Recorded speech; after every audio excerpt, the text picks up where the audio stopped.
আসসালামু আলাইকুম। প্রচণ্ড গরমে হেলদি এবং রিফ্রেশিং ড্রিঙ্কস হিসেবে মাঠার কোনো তুলনাই হয় না।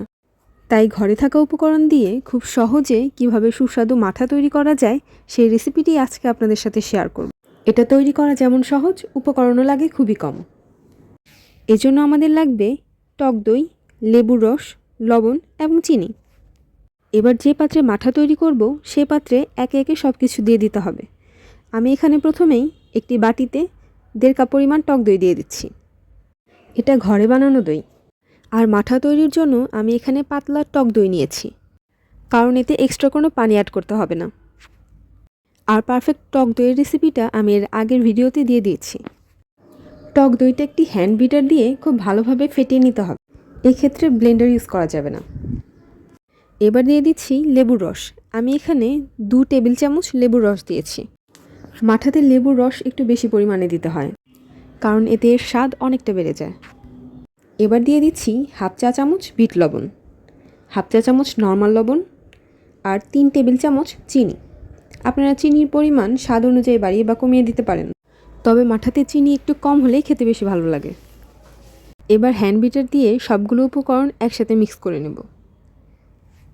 আপনি এখানে হ্যান্ড বিটারের পরিবর্তে ডাল ঘুটনিও ব্যবহার করতে পারেন, তবে এখানে ব্লেন্ডার ব্যবহার করা যাবে না, কারণ ব্লেন্ডার ব্যবহার করলে মাঠার পরিপূর্ণ স্বাদটা পাওয়া যাবে না। আমি এখানে আর এক্সট্রা কোনো পানি অ্যাড করব না, কারণ আমার দই এমনিতেই অনেক পাতলা ছিল। তবে আপনারা যদি ঘন টক দই ব্যবহার করেন তাহলে এই পর্যায়ে 1 কাপ পানি অ্যাড করতে হবে। বেশি পানি অ্যাড করলে মাঠাও পাতলা হয়ে যাবে আর খেতে ভালো লাগবে না। এই পর্যায়ে আমি কিছু আইস কিউব অ্যাড করে নিচ্ছি, কারণ মাঠা যত ঠান্ডা হবে খেতে তত বেশি ভালো লাগবে।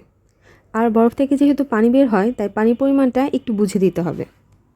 এবার একটু নেড়ে চেড়ে এটা মিক্স করে নেব। ব্যাস, আমার মাঠা পরিবেশনের জন্য রেডি।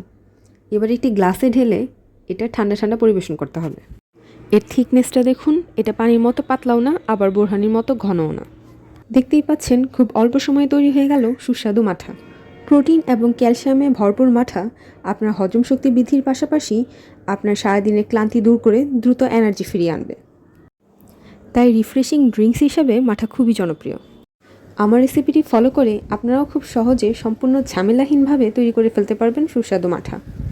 রেসিপিটি ভালো লাগলে চ্যানেলটি সাবস্ক্রাইব করে আমাদের সাথেই থাকুন। পরবর্তীতে নতুন কোনো ভিডিও নিয়ে আবার চলে আসব। সে পর্যন্ত ভালো থাকবেন। আল্লাহ হাফেজ।